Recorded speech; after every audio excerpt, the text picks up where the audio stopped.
Telespettatori di Tele4, buongiorno, benvenuti all'anteprima del telegiornale delle 13:20. Quest'oggi la dedichiamo al calcio. Siamo in compagnia di Bernardo Gulotta, che ieri sera ha seguito la partita tra la Triestina e il Benevento, partita che si è conclusa sull'1-1. Sta stretto più alla Triestina, no? Quell'1-1. Allora, diciamo che ai punti, come si dice nel pugilato, forse la Triestina ha fatto qualcosina di più, soprattutto per un ottimo primo tempo, giocato ad alta intensità, con buona qualità, soprattutto il centrocampo, un'attenzione difensiva molto accurata e anche lo spunto d'attacco con Redan, soprattutto, che al primo pallone utile ha fatto gol. Minesso invece ha corso tanto, ha compiuto il suo solito lavoro di tanta fatica e di tanta energia per mettere ai ferri corti le difese avversarie, metterle alle strette e non permettere loro di poter ragionare bene nella manovra di costruzione di gioco. Nel secondo tempo la Triestina ha accusato un calo anche fisico, come ha detto poi l'allenatore a fine partita, anche perché hanno giocato sabato contro la Gian Erminio, e quindi è una partita ravvicinata che in qualche modo ha costato energie, e nel secondo tempo si è visto. Il Benevento di concerto ha preso coraggio perché vedeva più spazi e la possibilità di schiacciare la Triestina nella propria metà campo, e poi è arrivato il gol con una bella giocata di Lanini che rivedremo tra poco nelle immagini. Questo invece che sta passando in questo momento, il gol di Redan su bellissimo passaggio di Vallocchia, che a centrocampo ha giocato un'ottima partita, ripeto, soprattutto nel primo tempo, come tutta la squadra. Nel secondo tempo comunque un ritmo sufficiente per la Triestina, ma il gol del Benevento ha riaperto i giochi che si concluderanno sabato a Benevento con la partita di ritorno, dove la Triestina ha la necessità di vincere per poter passare il turno. Il Benevento può beneficiare del vantaggio non solo casalingo ma anche del pareggio. Ah, ecco, così funziona. Ecco, chiariamo un attimo, perché forse magari qualcuno di noi ha perso un pochettino il conto tra l'altro tra anche calcio e basket, fra l'altro, per cui insomma uno è anche legittimato ad avere un po' di caos in testa. Questi sono il secondo turno dei playoff. Questo è il turno playoff nazionale, quindi Okay. diciamo si vanno a incontrare squadre che fanno parte di diversi gironi, e quindi il girone diciamo centro-nord, centro e sud, che vanno a mischiarsi tra quelle che sono le squadre che essendosi qualificate seconde, terze o quarte, entrano in gioco non al primo turno, non immediatamente, ma subito dopo, quando altre squadre invece tra la quinta e la decima, fatto salvo per poi la vincitrice della Coppa Italia, invece giocano sin dall'inizio e hanno cominciato a inizio mese. Quindi adesso, tornando all'impegno di sabato, è sempre, è sempre complicata una trasferta, oltretutto così importante e così decisiva. La Triestina può solo vincere. Sì, la Triestina può solo vincere per passare il turno, e come dicevi tu è una trasferta che è impegnativa anche logisticamente parlando, perché comunque si deve andare in Campania contro una squadra che con il proprio tifo di casa sarà una sorta di arena, e quindi anche per l'importanza della sfida da dentro fuori, e quindi avrà più diciamo frecce alla propria faretra, e quindi la possibilità di anche gestire la partita con un risultato di favore. Benevento è una squadra che, per chi si ricorda, dovesse ricordarsi anche qualche anno fa, militava comunque in Serie A, quindi ha un respiro diciamo di professionismo o semiprofessionismo che poi nel corso di questi ultimi anni un po' si è spento, un po' si è dissipato, anche perché se no non staremo parlando di una squadra in Serie C in questo frangente. Però è comunque una società, una mentalità di squadra di spessore. Ha avuto una flessione nella parte finale del proprio campionato nel suo girone. Ciò nonostante è comunque una squadra temibile, lo abbiamo visto anche con il forcing finale che ha impresso nei confronti della Triestina, soprattutto alla fine del secondo tempo, e la giocata che ha risolto per il Benevento la partita di ieri, risolto nel termine che in pratica con il pareggio ha in qualche modo risolto, ripeto questo termine, quello che potrà essere il match di ritorno, quindi con più tranquillità e con la necessità di gestire la partita. La Triestina, che ripeto ha fatto un'ottima gara nel primo tempo, forse è un po' rammaricata di non aver chiuso la partita, o meglio chiuso, sì, certo.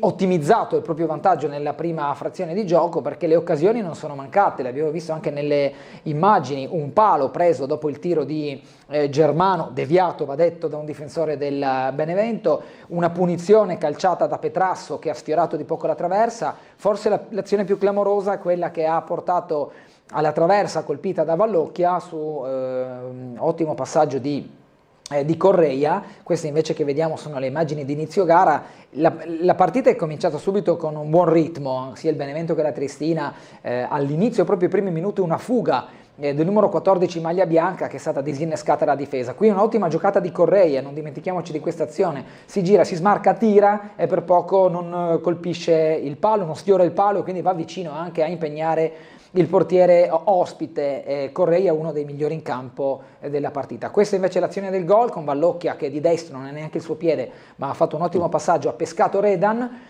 che lo diciamo spesso è un giocatore che magari nell'economia dei 90 minuti lascia dei buchi in cui si perde magari la giocata col compagno, non è così inserito nell'azione, poi però ti tira fuori uno stop e un tiro che valgono un gol e quindi insomma non si può che dare atto che è comunque un attaccante che il fiuto di come stare in aria ce l'ha in maniera importante. Dei dubbi, se possiamo, poi qui chiudo questa analisi, possiamo analizzare sulle scelte dell'allenatore, non tanto sull'11 iniziale perché ha riproposto dal primo minuto giocatori come D'Urso che non si vedevano in campo da diverso tempo dal primo minuto, ma anche Redan stesso, l'autore del gol, e anche il ritorno in difesa di Kiki Struna, che era giocatore che mancava nella difesa rosso-labardata.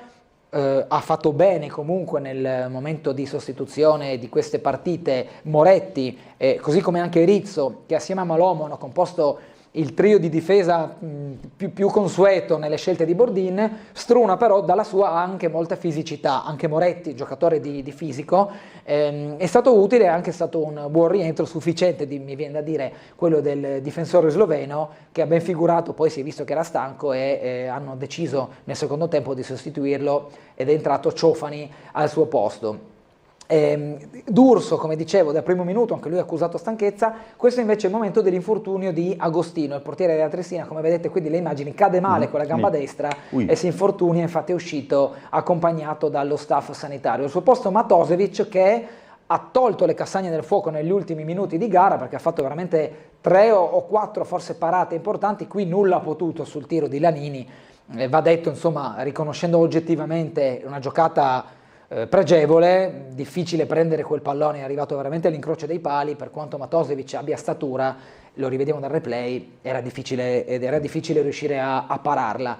Questo è stato il colpo del pareggio che ha dato ancora più coraggio al Benevento. Eravamo al 75esimo per poi chiudere in attacco, qui siamo al 91esimo, pieno recupero, prima parata di Matosevic su tiro ravvicinato da dentro l'area di sinistro dall'avversario, la finta che ha anche mandato temporaneamente a terra Malomo. Subito dopo altra azione, questa qua, con l'inserimento del giocatore del Benevento, il tiro sul primo palo e l'intervento proprio sul suo legno Matosevic, ma forse ancora di più è questa azione qui, Umberto, passaggio in area per Ciciretti, tiro rasoterra che poteva infilarsi nell'angolino e ancora Matosevic a togliere la palla proprio dall'angolino. Subito dopo vedremo un gol annullato e ti faccio notare che queste 3 azioni sono arrivate tutte nei minuti di recupero, dal 91esimo al 95esimo. Questo è un gol annullato per fallo in attacco su Rizzo, si vede meglio nel replay successivo come il giocatore abbia alzato la gamba nell'intervento di Rizzo, eccolo qua. I colpi di questo tipo sono considerati gioco pericoloso e quindi il fallo è quasi automatico se l'arbitro lo vede, e l'arbitro era anche in una posizione favorevole. Al termine della decisione del VAR l'arbitro ha deciso di annullare, qui è stato spinto dal giocatore del Benevento che si è rimediato un cartellino rosso. Questo può essere forse il minimo vantaggio di cui possiamo parlare per la Triestina, perché il Benevento dovrà fare a meno di un giocatore importante. Senti, allora, senza andare anche per questioni di scaramanzia a tracciare analisi, eccetera, per quanto riguarda il campionato della Triestina. Tu che comunque hai seguito tutte quante le partite, sì, quantomeno da un certo momento in poi, che tipo di impressione hai avuto in genere da questo campionato di Serie C? Del campionato intero? Del campionato intero, sì, se riesci il campionato in qualche modo è stato un po'... O quantomeno riformulo, come si dice, sì, riformulo la domanda. Vabbè. Che tipo di calcio hai visto praticare dalla Triestina e dalle altre squadre, in questo senso? Allora, va detto che il campionato, come tutti i campionati, anche nelle altre categorie, si è diviso un po' in 2 o 3 tronconi. Il primo delle teste di serie, col Mantova, che ha cominciato bene, ma ha proseguito meglio, e dopo si è involato verso una corsa solitaria per il primo posto. L'insidia del Padova, che è rimasta sempre nei piani alti, al pari della Triestina e poi a seguito del Vicenza, che si sono diciamo combattute per i primi 4 posti, e subito dopo l'Atalanta, Under 23, che comunque sono la Gian Erminio, che sono rimaste, la Provercelli, che sono rimaste sulla scia, il blocco centrale, quindi diciamo la prima della classe, le inseguitrici, il blocco centrale di squadre e poi le ultime che invece si sono giocate la salvezza, fatto salvo poi l'Alessandria che avevamo capito un po' già a metà campionato era un po' la squadra condannata a una retrocessione quasi inevitabile per quanto aveva dimostrato e quanti punti aveva raccolto già nella prima fase di campionato. Un campionato comunque equilibrato per la sua proprio fase centrale, il blocco delle squadre che hanno ricoperto dalla quinta più o meno alla 15ª, 16ª posizione, campionato equilibrato. Quello giocato dalla Triestina lo possiamo dividere in 3 momenti. La prima di Tesser, un buonissimo girone d'andata fino a dicembre, il calo evidentissimo che è stato un po' concomitante con anche l'esonero di Attilio Tesser, al netto del fatto che le ultime 2 partite, mi viene a memoria, forse 3 di Tesser, già si percepiva non c'era quella gran brillantezza che aveva dimostrato da diciamo fine agosto in poi, il calo brusco con 6 sconfitte consecutive, un rendimento veramente sottotono, la piazza che lamentava anche scelte di mercato e anche dell'esonero non condivise, l'assenza dello stadio di casa con buona parte, se non quasi tutto il campionato giocato in casa a Fontana Fredda, quindi anche un malumore della piazza. E poi la terza fase, diciamo la risalita della Triestina a ingranare risultati positivi per poi chiudere il campionato nella 4ª posizione come abbiamo visto. Quindi diciamo bene, male, bene, se dobbiamo fare un po' l'analisi molto semplice del campionato della Triestina. Playoff fanno un po' storia a parte, con la Gian Erminio la squadra sembrava aver giocato per difendere il pareggio che tanto bastava per passare il turno, al netto del fatto che invece Bordin dichiarava che la partita era giocata come tutte le altre, però insomma c'era un atteggiamento un po' prudente. Invece la partita di ieri era un atteggiamento molto più grintoso, molto più vocato a voler fare il risultato, quindi si salva bene la prestazione di ieri. Dicevo delle scelte dell'allenatore che vanno rispettate logicamente, perché poi in Italia sono 60 milioni di allenatori, quindi non ci aggiungiamo anche noi. L'assenza dal campo di Lescano e anche di Celeghin, giocatori comunque che sono importanti per la rosa e lo sono stati anche come Celeghin l'anno scorso. Lescano ieri non ha giocato neanche un minuto, che fosse una scelta per preservarlo in vista del ritorno o una scelta tecnica o una scelta disciplinare, questo non lo sappiamo, però un giocatore come Lescano, capocannoniere della Triestina, che non gioca neanche un minuto, insomma ha dato un attimo da pensare. C'è da salvare, da spezzare una lancia a favore di Bordin, come ha detto in sala stampa al termine della partita, ha dovuto sostituire il portiere e con quella sostituzione si è giocata l'ultima casella che lui avrebbe voluto spendere per inserire un attaccante, che fosse stato Vertainen o Lescano, non lo sapremo mai, però insomma in qualche modo è stato condizionato dalla necessità di sostituire il portiere. Abbiamo un minuto per un'ultima domanda che non riguarda la Triestina. Questa sera si gioca Coppa Italia, la finale di Coppa Italia fra Atalanta e Juventus. Se non vado errato, l'Atalanta non vince un trofeo da 61 anni e la Juventus credo che se vincesse sarebbe la 22esima Coppa Italia che che si porterebbe a casa. Al di là di simpatie e antipatie, perché magari a qualcuno può essere simpatica una squadra, a qualcuno può essere antipatico un allenatore, si possono fare... È difficile fare un pronostico. L'Atalanta forse ci arriva meglio, è sulle ali dell'entusiasmo per la finale d'Europa League contro il Bayern Leverkusen che dovrà giocare. Si è qualificata anche quest'anno in Champions League perché è arrivata in un buon piazzamento, quindi l'Atalanta è in forma.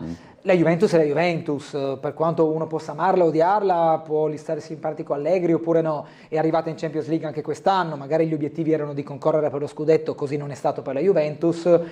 È una finale che lascia veramente i giochi molto aperti. Forse da un punto di vista di entusiasmo l'Atalanta ci arriva meglio, ma è una questione caratteriale, non tecnica. Tra l'altro mi sono reso conto, abbiamo veramente poco, quest'anno ci sono anche gli europei, a inizio, metà giugno. Che cominciano ai primi di giugno, se non sbaglio attorno al 6 dovrebbe essere la gara inaugurale, gioca anche l'Italia, ha un girone molto tosto.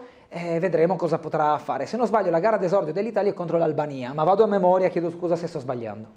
Quindi, però è strano che insomma, ci si sia un pochettino distratti per dire la verità. Ma vabbè, insomma. Ogni campionato nazionale o Coppa Europea distrae un po' le attenzioni, soprattutto con una Champions League che è stata molto interessante quest'anno. Allora, grazie Bernardo Gulotta per essere stato con noi, buon lavoro. Adesso logicamente di questa partita della Triestina parleremo nei telegiornali, adesso andiamo in pubblicità e poi il telegiornale delle 13:20.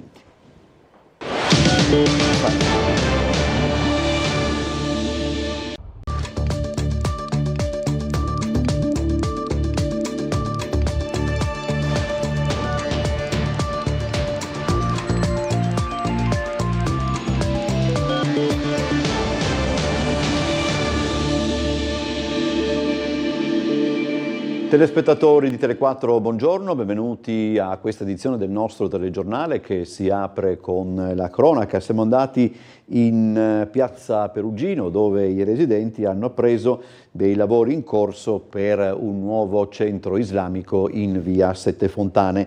Fra i cittadini serpeggia una certa perplessità, ma c'è anche chi spera che il centro possa contribuire a combattere il degrado della zona. No sé solo quel, sé le aggressioni, ragazzo mio, è tremendo, noi di una certa età non si può andare fuori.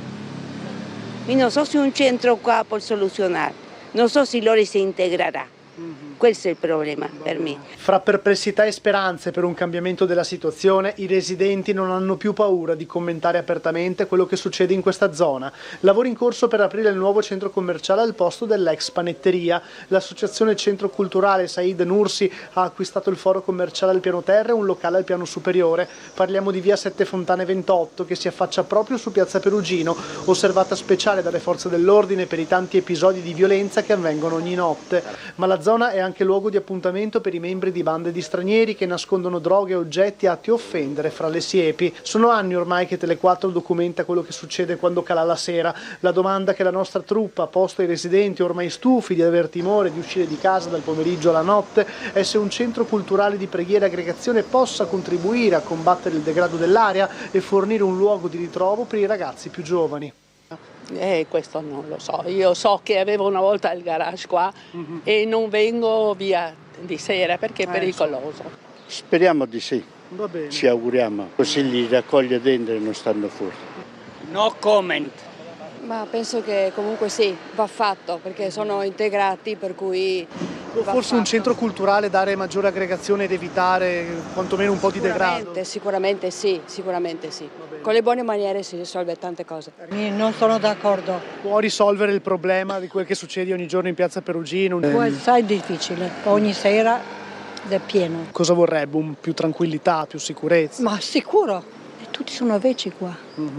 Anche gioventù non posso portare un bambino, qualcosa, perché vedi. Oggi... Gente che la sera non esce di casa. No, mai. Dopo le 8 forse non scende nessuno. Aver paura di uscire. Vivrebbe qua? No. In questa zona? No. E la sera uscire di casa? No, assolutamente. Tutti casalinghi. Evade dai domiciliari per perseguitare l'ex fidanzata. La polizia locale ha arrestato un ragazzo che per sfogare il proprio risentimento danneggiava Deor e vetrine in zona Largo Bonifacio. Un 25enne è stato arrestato dal nucleo interventi speciali della polizia locale venerdì scorso nei pressi di Largo Bonifacio ed è stato condotto nuovamente in carcere. La vicenda infatti è piuttosto complessa. Il ragazzo era stato già arrestato pochi giorni prima, il 6 maggio. Il dipendente di un esercizio pubblico in zona Largo Bonifacio ne aveva segnalato il comportamento alla polizia locale. Era agitato, lanciava le sedie dei dehors, prendeva a pugni e calci le vetrine dei negozi. Una volta calmatolo, identificatolo ed allontanatolo, gli agenti erano rimasti sul posto per controllare i danni ed assumere informazioni ulteriori, dalle quali era emerso come l'uomo non fosse nuovo a tali comportamenti, che anzi ripeteva quasi quotidianamente, sembra per una delusione amorosa. Mezz'ora dopo il 25enne era ricomparso, invitato nuovamente ad allontanarsi, aveva assunto un atteggiamento provocatorio e violento, tanto da far intervenire rinforzi. Accompagnato alla caserma San Sebastiano per le pratiche di rito, nei confronti del ragazzo erano emersi precedenti per reati contro la persona ed il patrimonio, nonché l'arresto pochi giorni prima da parte di un'altra forza dell'ordine e la scarcerazione successiva con la misura cautelare dell'obbligo di firma. Accertato ciò, il pubblico ministero aveva ordinato un nuovo arresto per violenza e minaccia pubblico ufficiale. L'udienza di convalida ne aveva poi disposto la collocazione agli arresti domiciliari. Nei giorni successivi il nucleo contrasto violenza, stalking e abusi della polizia locale aveva dato il via ad un'ulteriore indagine per verificare se i comportamenti messi in atto dal giovane potessero davvero essere originati da una delusione amorosa e configurarsi pertanto come atti persecutori. Venerdì scorso dunque il 25enne era evaso dai domiciliari ed era ricomparso nuovamente in zona Largo Bonifacio. Rintracciato e fermato, per lui è scattato il nuovo arresto. Dalle indagini è emerso che qualche ora prima l'ex ragazza del giovane era stata costretta a far intervenire un'altra forza di polizia presso la propria abitazione, dove il ragazzo l'aveva raggiunta per minacciarla. In quell'occasione il 25enne era riuscito a far perdere le proprie tracce prima dell'arrivo delle forze dell'ordine. La donna, nel frattempo, ha sporto querela per stalking. Ora il collegamento con la sala operativa della polizia locale. Ci sta aspettando l'ispettore Lionello Schillani, cui cedo la linea per i consueti aggiornamenti su traffico e viabilità. Buongiorno ispettore. Sì, buongiorno a lei e a tutti i telespettatori. Che cosa ci racconta allora? Diciamo che innanzitutto la mattinata è stata abbastanza tranquilla fino a poco fa, che l'acquazzone che sta interessando adesso la nostra città ha creato alcuni piccoli problemi di viabilità in quanto il traffico è aumentato in questo momento, quindi ci sono dei rallentamenti, fare attenzione, pioggia in atto, nulla di particolare, però appunto ripeto fare attenzione. Per quanto riguarda le annotazioni devo dire che non di consueto, domani arrivano 2 navi da crociera, quindi dalle ore 12 verrà interdetta l'area di sosta e la stante solita della stazione marittima, quindi chi viene pomeriggio in città non troverà posto in quel sito. Questa chiusura verrà mantenuta fino a domani sera e naturalmente una nave verrà però posizionata in Porto Nuovo, quindi domani mattina potrebbe esserci dei rallentamenti sulle rive perché ci saranno un via vai di pullman dalla stazione marittima al Porto Nuovo, quindi ci saranno dei rallentamenti, saremo sul posto per vedere di fluidificare il traffico. Per quanto riguarda i lavori ricordo che sono chiuse le rampe d'accesso alla GVT, sia quella di Caboto RR in direzione Trieste che quelle di via Frigesi, quindi da via Flavia e via Frigesi con la rampa d'entrata sia in direzione Trieste che Venezia sono chiuse, questo fino al 20 maggio, quindi non si accede. Inoltre ricordo che sempre sulla 202 ex GVT e sul raccordo stradale 13 ci sono vari cantieri in atto, quindi fare attenzione per i vari restringimenti di carreggiata. Per il pomeriggio altre manifestazioni particolari non ci sono e vorrei solo anticipare, anche se siamo appena mercoledì, che sabato pomeriggio ci sarà manifestazione Re Carnival in centro città, in particolare sulle rive, quindi sabato pomeriggio già dalla tarda mattinata saranno chiuse le rive da Ottaviano Augusto fino a Piazza Tomaseo, chiusura che permarrà per tutto il pomeriggio, quindi naturalmente andrà a impattare la viabilità e il traffico con deviazioni in atto. Ripeteremo prossimi giorni con il percorso in maniera più esaustiva, ma avverto già adesso perché abbiamo avuto alcune telefonate qui in sala appunto per chiedere spiegazioni che sabato ci sarà questa manifestazione con queste chiusure. Al momento altre cose non ci sono, interventi in atto degni nota non abbiamo, a restituire le linee. Grazie all'ispettore Schillani. Adesso parliamo di spettacoli, parliamo del premio Massimini che verrà consegnato sabato, fra l'altro nel corso del concerto di Bradley Jaden. Scopriamo assieme chi riceverà l'ambito riconoscimento. Non deve stupire che l'Associazione Internazionale dell'Operetta abbia scelto Luca Gaudiano per il premio Massimini, noto semplicemente con il cognome, conosciuto dal pubblico non solo per la sua attività in palcoscenico. La carriera di Gaudiano, che guarda anche ad un pubblico più giovane, corrisponde in pieno alle caratteristiche richieste per essere inseriti nell'albo d'oro del riconoscimento. Il premio Massimini è il premio che è stato istituito l'anno successivo alla scomparsa prematura ovviamente di Sandro Massimini, che è stato uno degli esponenti di spicco del Festival Internazionale dell'Operetta, ma non solo, dell'operetta in generale in Italia, ed è assegnato ai giovani di talento, ecco, diciamo così, giovani di talento che bucano la scena nazionale e anche internazionale. È un giovane artista di musical italiano che abbiamo visto già più volte sul nostro palcoscenico, in American Idiot, in Once, nel Fantasma dell'Opera stesso, ma che è a sua volta un artista molto versatile perché ha vinto Sanremo Giovani e ha vinto lo scorso anno l'ultima edizione di Tale Quale Show. Fra l'altro, Luca Gaudiano il 15 e il 16 ottobre scorsi ha sostituito Ramin Karimloo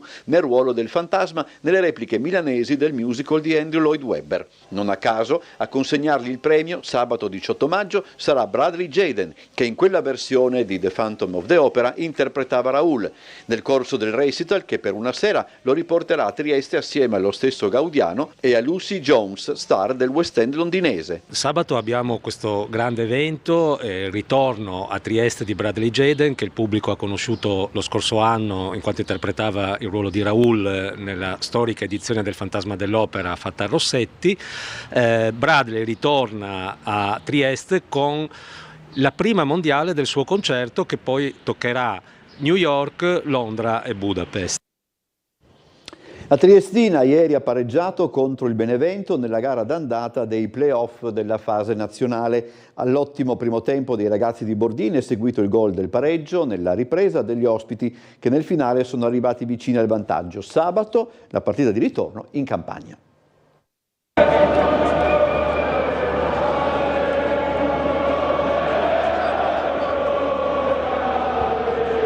La coreografia della curva Furlan ha aperto ieri la prima delle due gare play-off fra Triestina e Benevento. Il popolo rosso-labardato ha sostenuto la squadra dal primo all'ultimo minuto e sicuramente il suo apporto ha aiutato i giocatori in campo a motivarli e spronarli a ottenere il massimo risultato, che per 75 minuti in effetti era obiettivo perseguibile, salvo poi dover fare i conti con la giocata di Lanini per gli ospiti, che ha ristabilito la parità di risultato. È finita 1-1 al termine di una partita piacevole e per i sostenitori giuliani molto apprezzabile, soprattutto nel primo tempo, con una Triestina bella e vivace. La gara è partita a buon ritmo, il Benevento ha spinto nei primi minuti costringendo Malomo al 12° alla chiusura in corner. Passati pochi secondi Correia fa tutto solo, prima liberandosi del marcatore, poi scaricando un potente destro che sfiora il palo. Proprio il centrocampo alabardato è la forza dell'avvio gara, con muscoli e tecnica che sfociano nel gol del vantaggio a opera di Redan, abile nel girarsi e calciare in velocità cogliendo l'angolino scoperto. Buona parte del merito è da attribuire al passaggio smarcante di Vallocchia. Al 28° Petrasso calcia col sinistro sibillando l'incrocio dei pali da punizione. Poco dopo bel lancio a liberare la corsa di Vallocchia e sviluppo dell'azione che vede il palo a strozzare l'esultanza dei locali dopo il tiro deviato di Germano. Il piatto è caldo e l'Unione preme per il raddoppio, ma anche sulla conclusione di Vallocchia al 34° ci si mette di mezzo il Legno con la traversa che fa schizzare il pallone in aria. Dopo l'intervallo il Benevento prende coraggio e incomincia ad alzare il proprio baricentro. A 12 minuti dalla ripresa si segnala l'infortunio del portiere della Triestina Agostino, che appoggia male la gamba durante una caduta. Al suo posto entra Matosevic. A 75 minuti Lanini del Benevento inventa un tiro imprendibile che colpisce il palo e si infila in rete. L'Unione incassa il colpo ma non si spalda e anche grazie a una serie di interventi decisivi di Matosevic riesce a conservare il pareggio, che mantiene in corsa la sua squadra in vista della partita di di ritorno di sabato. Il salvataggio su Ciciretti al 93esimo vale come un gol. Il Benevento segna al 95esimo superato, ma l'arbitro annulla per precedente fallo ai danni di Rizzo e subito dopo fischia la fine dell'incontro. C'è solo il tempo per espellere Pinato per le proteste eccessive dettate dalla scelta arbitrale. Siamo andati poi in sala stampa per i commenti, vediamoli subito. Parlando del primo tempo, sicuramente è stata una partita importante da parte dei ragazzi, dove hanno subito aggredito alto, l'abbiamo preparata bene e hanno fatto veramente un grandissimo lavoro. È ovvio che la sfortuna questa volta è stata da parte nostra, nel senso che sul secondo gol, sul secondo vantaggio, aveva preso un palo, una traversa, allora ha preso un palo e è entrata dentro, quindi sul primo tiro fatto. E ovvio che poi abbiamo pagato sicuramente la stanchezza della partita contro la Giana, e abbiamo una partita in più rispetto a loro e abbiamo sofferto quello, quindi è venuto fuori un po' di, non dico di paura, però un po' di stanchezza, quella sì. Bisogna essere onesti, è stata una grande Triestina in tutto, in fase offensiva, in fase difensiva, nel possesso, nella fase di non possesso, veramente siamo stati veramente tanta roba, ad essere sinceri. È stato un peccato e mi bacchetto da solo perché secondo me la mia era una grossissima occasione. Faccio gol lì, 2-0, cambia tanto per noi, per loro, a livello mentale è tutta un'altra partita e purtroppo sono cose che poi fanno la differenza. È un peccato, che insomma meritavamo di più sicuramente e specialmente nel primo tempo dovevamo forse avere quel pizzico di fortuna, che non posso dire niente ai ragazzi per quello che hanno fatto e magari poteva entrare il secondo gol. Se vogliamo fare le percentuali abbiamo fatto un po' 60% noi, forse 40% loro, però è il calcio, bravi noi e bravi anche loro, ripeto, adesso loro hanno il doppio risultato, magari speriamo che mentalmente possano concederci qualcosina in casa loro e proviamo a fargli lo scherzetto. Ci abbiamo creduto, i ragazzi in campo e questa è la partenza nostra, quindi ripartire da questa situazione dove veramente i ragazzi hanno fatto il massimo, dato il massimo per poter vincere questa gara e ripeto, e se la meritavano tutta per quello che abbiamo costruito nel primo tempo specialmente. E quindi niente, si è ancora così grintosi e consapevoli di essere una grande squadra, di poter fare anche il risultato a Benevento. Ci fermiamo adesso per la pubblicità, poi torniamo con altri servizi, rimanete con noi, ci vediamo fra un po'.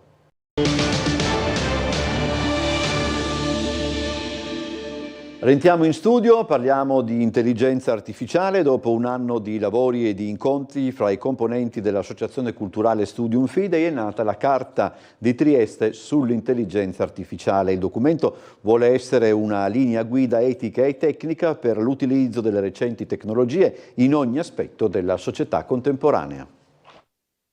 Nasce nel marzo dello scorso anno con l'obiettivo di valutare l'incidenza dell'intelligenza artificiale nei vari settori professionali e privati. Nasce da un gruppo composto da rappresentanze del mondo imprenditoriale, della Chiesa, del giornalismo, della sanità e più in generale da professionisti che hanno così elaborato nel corso di un anno circa la Carta di Trieste sull'intelligenza artificiale. Il gruppo fa capo all'Associazione Culturale Studium Fidei ed è composto da un comitato etico e tecnico-scientifico che ha analizzato l'impatto dell'intelligenza artificiale nella società. Abbiamo visto che era forse necessario tracciare delle linee etiche, non tanto per mettere paletti, ma per sottolineare il valore della ricerca. Noi proponiamo una serie di principi, una serie di considerazioni fatte da esperti trasversali di vari settori che con il loro lavoro e la loro esperienza e professionalità hanno fatto una serie di analisi in un confronto continuo all'interno di un comitato etico e tecnico-scientifico all'interno dello Studium Fidei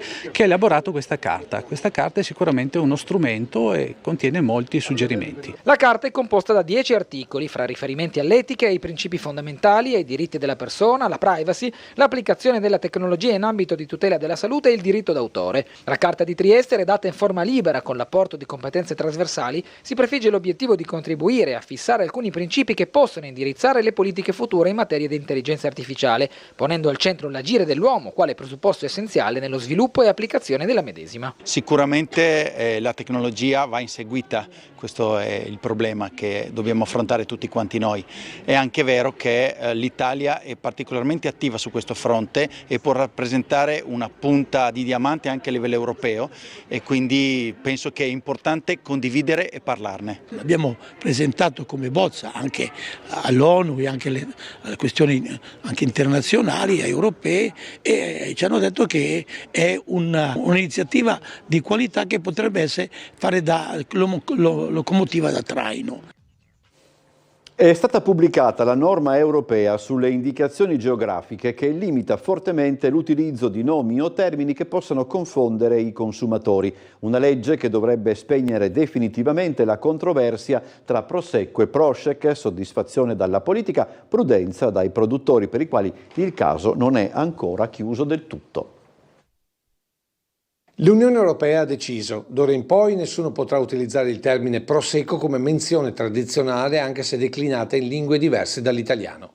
A stabilirlo la pubblicazione odierna sulla Gazzetta Ufficiale Europea del regolamento sulle indicazioni geografiche che appunto limita fortemente l'uso ingannevole di nomi che possono evocare prodotti in altri luoghi o altre nazioni. Una norma nata sulla disputa tra Italia e Croazia del termine Prošek che risale al 2021, quando lo Stato balcanico chiese all'Europa di annoverare uno dei suoi vini bianchi tra quelli da fregiare con la menzione tradizionale tipica. Vino liquoroso che però ha un nome troppo simile al Prosecco, difeso tra privati da un importante ufficio legale in tutto il mondo che ha fatto battere in ritirata importanti multinazionali che avevano cercato anche solo di abbinarlo a delle patatine o a distribuirlo in lattina. Ma qui la controversia è tra nazioni dell'Unione Europea, chiamata per questo a decidere in merito. Così da oggi il Prosecco è solo prodotto dal Veneto e dal Friuli, mentre continua la battaglia su altri fronti, primo tra tutti quello con il Prosecco prodotto da tanti pronipoti di veneti emigrati in Australia.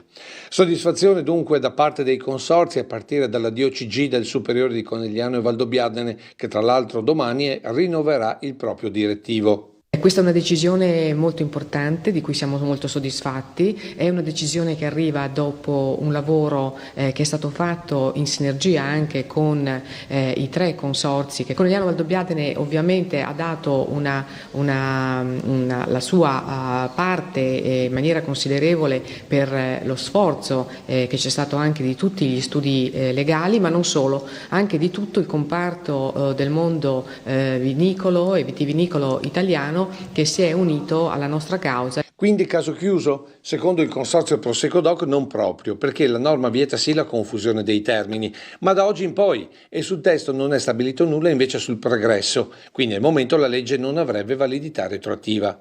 Per questo, come ci ha detto il presidente Zanetti, parafrasando una celebre frase di Trapattoni, non dire Prošek finché non l'hai nel sacco.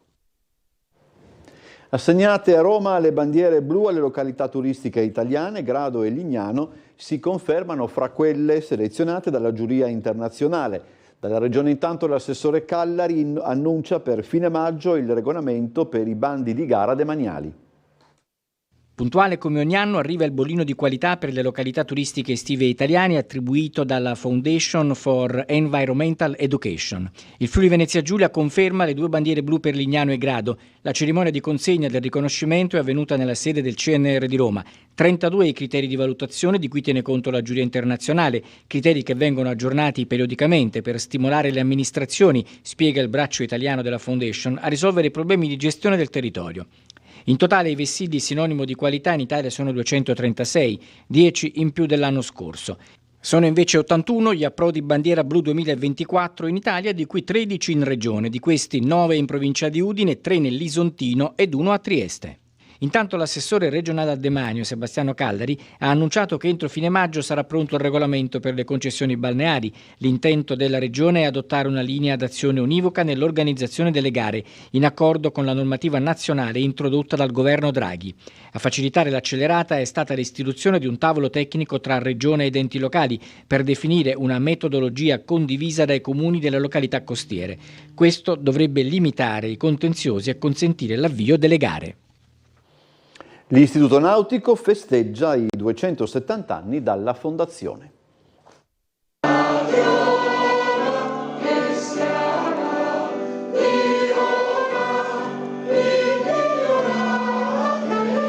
L'Istituto Nautico di Trieste ha festeggiato 270 anni dalla sua fondazione, una storia che va in parallelo con quella della città, come è stato ricordato alla commemorazione in Sala Luttazzi, fra i ricordi e le premiazioni degli ex allievi e uno sguardo verso le prospettive future. Una data importante per questa scuola, che ricordo essere una delle più antiche d'Italia, fondata appunto 270 anni fa da Maria Teresa d'Austria, e che ha in Trieste la sua tipicità proprio come istituto. Abbiamo pensato ad una serie di eventi, prendo la scuola alla città, dove si sono svolti 29 tra eventi, concerti, luci d'autore, cori, e oggi invece questo momento più istituzionale con i ragazzi delle quinte, con le autorità, con un dibattito interessante su Trieste, sugli sviluppi di Trieste, tra scuola e sviluppo. Quindi abbiamo voluto sempre tenere un leitmotiv in tutto questo.